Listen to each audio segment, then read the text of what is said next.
నమస్తే, welcome to our channel. నేను సౌజన్య. ఆంధ్రప్రదేశ్లో ప్రజా తీర్పు కనుక సంబంధించి మనం చూసుకున్నట్లయితే జగన్మోహన్ రెడ్డిపై జరుగుతున్నటువంటి ఏవైతే కొన్ని ఉన్నాయో, ఒకటి కర్నూలులో చెప్పుపడ్డం, అలాగే విజయవాడలో గులకరాయి పడింది అనడం, అలానే రీసెంట్గా అనకాపల్లిలో స్టూడెంట్స్ చేసినటువంటి కొన్ని స్లోగన్స్ చూస్తున్నట్లయితే ప్రజా తీర్పుకు సంబంధించి సంకేతాలు వెళ్తున్నాయా జగన్మోహన్ రెడ్డికి సంబంధించి?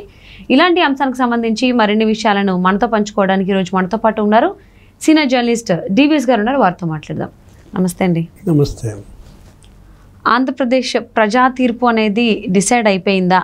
అందుకనే జగన్మోహన్ రెడ్డికి సంబంధించి ఇప్పుడు ఏవైతే మనం కొన్ని సందర్భాలు చెప్పుకున్నా అవి జరుగుతున్నాయా అని చెప్పేసి అంటూ ఉన్నారు కొంతమంది విశ్లేషకులు.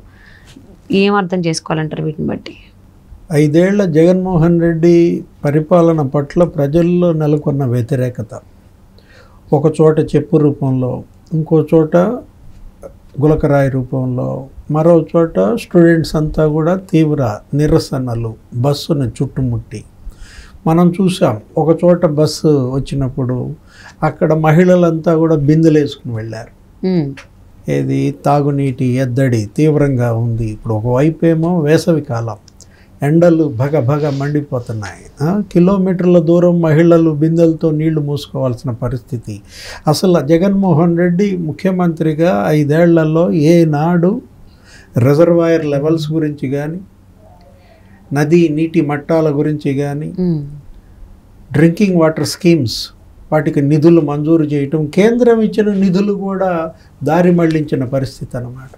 అందుకే కేంద్రం నిధులను కూడా ఆపేసిన పరిస్థితుల్లో ఏ రంగం చూసినా కూడా ప్రతి రంగంలో వైఫల్యమే అన్నమాట. ఇప్పుడు మహిళల్లో తీవ్ర అసంతృప్తి, వ్యతిరేకత. మరోవైపు ప్రధాన వర్గం ఏంటి? యువత. ఆ బస్సు చుట్టూతా స్టూడెంట్స్ అంతా చేరి బాబులకే బాబు, కళ్యాణ్ బాబు ఈ విధమైనటువంటి నినాదాలు చేశారంటే, CM down down, CM down down అనే నినాదాలు బస్సు యాత్రలోనే సీఎంకి వినపడేలా చేస్తున్నారంటేనే ఎంత వ్యతిరేకత ఉందో చూస్తాం. ఇక చెప్పుబడటం, ఇక రాయేసి కొట్టడం అనేది ఇక అది పరాకాష్ట. ఏది నిరసనలకు పరాకాష్ఠగా చూడాలన్నమాట. ఇప్పుడు విజయవాడలో ఆ రాయి పడ్డ దగ్గర వాళ్ళు ఏమన్నారు, మొదట ఏమని వచ్చింది వెర్షన్ మనకి, సింగ్ నగర్లో అక్కడేదో అన్నా క్యాంటీన్ మూసేశారు. అన్నా క్యాంటీన్ మూసేసినందువల్ల అతను తీవ్రమైనటువంటి ఆవేశంతో రాయేశారు అన్నట్టుగా వచ్చింది. అన్నా క్యాంటీన్లు ఎంతమ్మా దాని బడ్జెట్? 100 కోట్లు. 100 కోట్లు సంవత్సరానికి 100 కోట్లు ఖర్చు పెడితే నీకు 200 అన్నా క్యాంటీన్లు నడిచాయి రాష్ట్రం మొత్తం మీద. 5 రూపాయలకే భోజనం అన్నమాట, అల్పాహారం. ఇవాళ ఏంటి, అక్కడికి వెళ్ళి ఆ ఆహారం తిని పనికి వెళ్ళిపోయేవాళ్ళు. మళ్ళా వచ్చేటప్పుడు అక్కడే ఆ అల్పాహారం 5 రూపాయలకి తిని ఈవినింగ్ మీల్ కూడా ఇంటికి వెళ్ళి పడుకునేవాళ్ళు. ఆ వచ్చిన డబ్బులు ఉంటాయి కదా, 500 300 రోజు కూలి ఆ బిడ్డలకో, వైద్యానికో, చదువుకో వాళ్ళు వాడుకునేవాళ్ళు. ఇంత గొప్ప కార్యక్రమం కదా, పేదల పొట్టగొట్టిన ఉదంతం అది. ఏది అన్నా క్యాంటీన్లు మూసివేయటం. అదొక్కటే కాదు, ఉపాధి వాళ్ళ దారుణంగా దెబ్బతింది. పరిశ్రమలన్నీ తరిమేశారు. అమర్ రాజా బ్యాటరీస్ నీకు తెలుసు, ఏది 10,000 కోట్ల రూపాయలు పెట్టుబడి ఎక్కడికి వచ్చేసింది? మహబూబ్ నగర్, తెలంగాణలో పెట్టారు. అదేమంటే సజ్జల ఆయన ఏమంటాడు రామకృష్ణారెడ్డి, అదేదో కాలుష్య పరిశ్రమ మేమే ఎల్లగొట్టామంటాడు. జాకీ పరిశ్రమ, తోపుదుర్తి ప్రకాష్ రెడ్డి అక్కడ రాఫ్తాడు, అక్కడ ఎమ్మెల్యే 40 కోట్లు ఏమో ఇవ్వమని బెదిరించినందుకు వాళ్ళు ఏం చేశారు, అక్కడి నుంచి ఇక్కడ పెట్టేసుకున్నారు. తెలంగాణలో ములుగులో లులు మాల్, విజయసాయి రెడ్డి అక్కడ బెదిరించాడు విశాఖపట్నంలో. ఆ లులు మాల్ వాళ్ళు ఏం చేశారు, హైదరాబాద్లో పెట్టేసుకున్నారు. 3,000 కోట్ల పెట్టుబడులు. ఇట్లా ఎన్ని లక్షల కోట్ల పెట్టుబడులు ఆంధ్రప్రదేశ్ 5 ఏళ్లలో కోల్పోయింది. ఎంత ఉపాధి యువతకు వచ్చుండేది. లక్షల మంది యువత ఉపాధి కోల్పోయారు. నిరుద్యోగం తీవ్రంగా పెరిగిపోయింది. గ్రాడ్యుయేట్ ఎంప్లాయీస్ అన్ఎంప్లాయ్మెంటు 30% నుంచి 40% ఉందండి.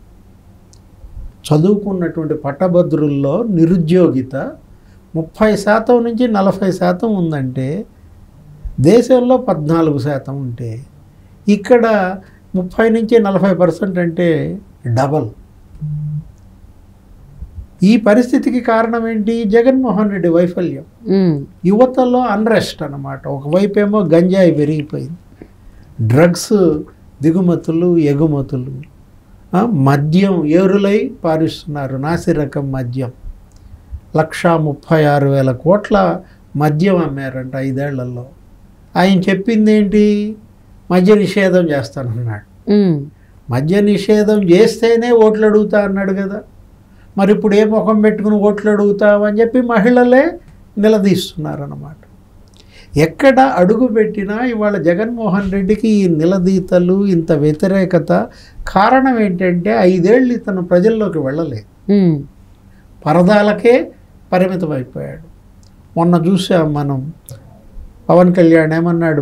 భీమవరంలోనో ఎక్కడో పరదాల మహారాణి అది అన్నాడు. నా 4వ పెళ్ళావు నువ్వే అంటాడు.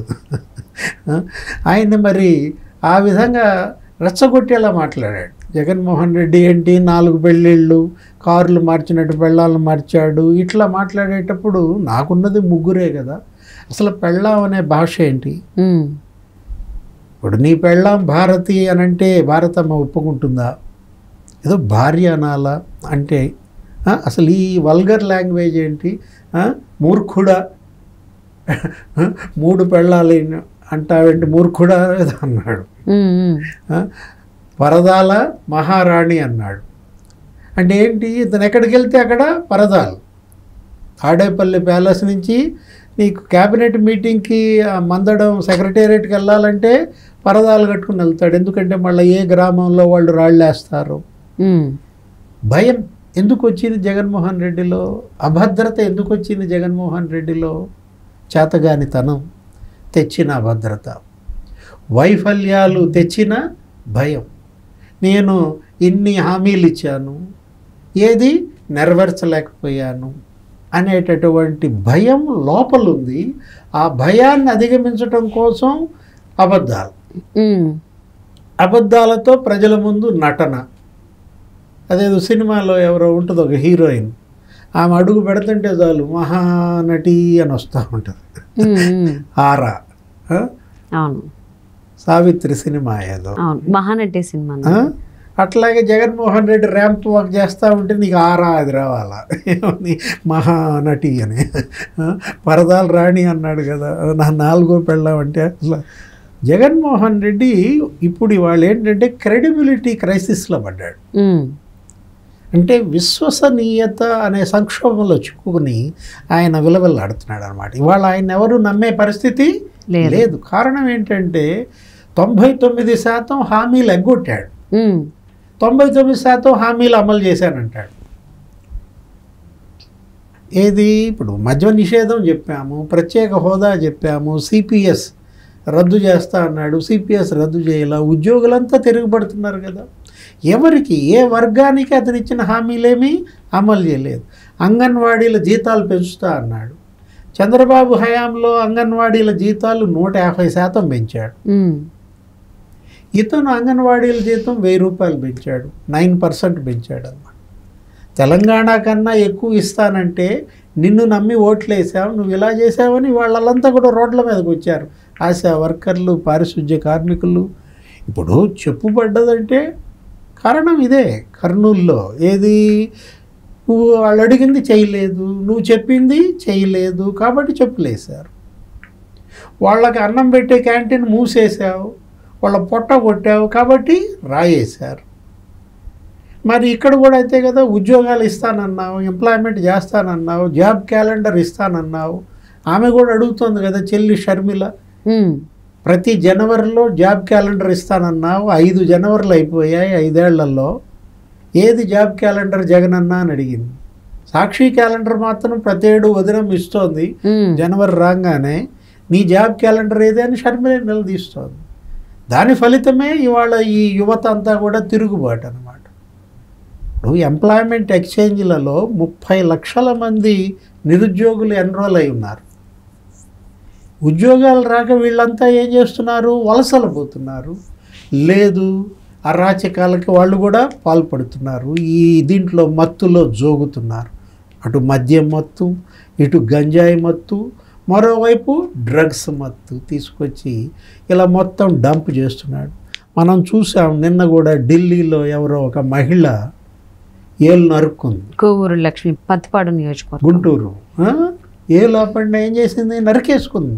అది నిరసనకే పరాకాష్ట. ఏం చెబుతోంది ఆమె, వాళ్ళ నియోజకవర్గంలో యువతని గంజాయి మత్తులో ముంచుతున్నారు, ఏది వాళ్ళ యువతని అరాచక శక్తులుగా మారుస్తున్నారు. అక్కడ ఉన్నటువంటి మాజీ హోంమంత్రి సుచరిత, నేను అనేక పిటిషన్లు ఎస్పీకి ఇచ్చాను, కలెక్టర్కి ఇచ్చాను, ఆధారాలతో చూపించిన ఎవరు ఏమీ చేయలేదని ఢిల్లీ వెళ్ళి ఆ మహిళా సంఘాలు, ప్రజా సంఘాలు అందరూ కూడా సీజేకి, రాష్ట్రపతికి, ప్రధానికి వినతి పత్రాలు ఇవ్వటం చేతగాక కార్యాలయాల్లో వచ్చి ఆమె నిరసన ఎలా తెలియజేసింది, ఏళ్ళు నరికేసుకుందన్నమాట.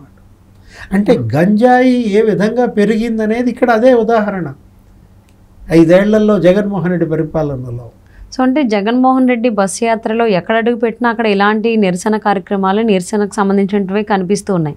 అంటే ప్రజా తీర్పుకు సంబంధించి దానికి అనుగుణంగానే ఇలాంటి ఘటనలు జరుగుతున్నాయని సంకేతాలు ప్రజల్లో జగన్ పట్ల ఉన్నటువంటి తీవ్ర వ్యతిరేకతకు సంకేతాలుగా ఒక చోట బిందెలు, ఇంకో చోట చెప్పులు, మరో చోట గులకరాయి, ఇంకో చోట విద్యార్థులందరూ బస్సుని చుట్టుముట్టడం, సీఎం డౌన్ డౌన్ నినాదాలు. అవును.